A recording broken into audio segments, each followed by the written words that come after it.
So now let's see how to work with multiple monitor options inside of Microsoft Windows 10. So to access multiple monitor options, you have to go to your desktop area right here and right click on an empty spot and then go to display settings right over here.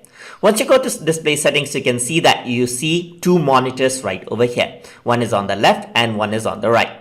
So if I were to press identify, you'll be displayed the monitor which it is associated with. So the one that you're seeing right over here is the second monitor, whereas the recording controls are what I see in the first monitor right over here.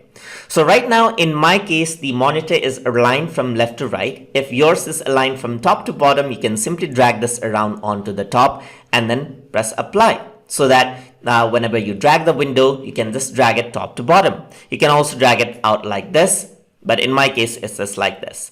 In case your monitor is not aligned well, then you can also drag it out and just roughly align it the way it actually is. So whenever you drag out the mouse, it does not appear in a different space. In my case, I'm just going to keep it like this.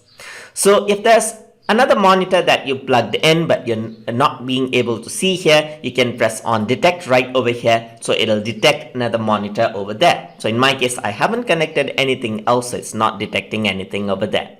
So besides that, you can also select like each individual monitor and change its resolution. The change will just happen on that particular monitor right over here.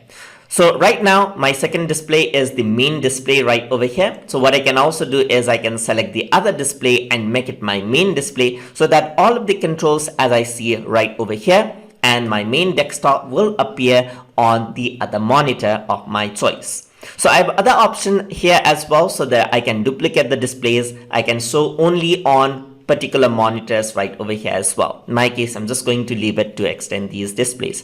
And this is basically how you access the multiple monitor setup options inside of Microsoft Windows 10 and work with it. So hope you guys learned something as always. And as always, please like, comment, share, and subscribe.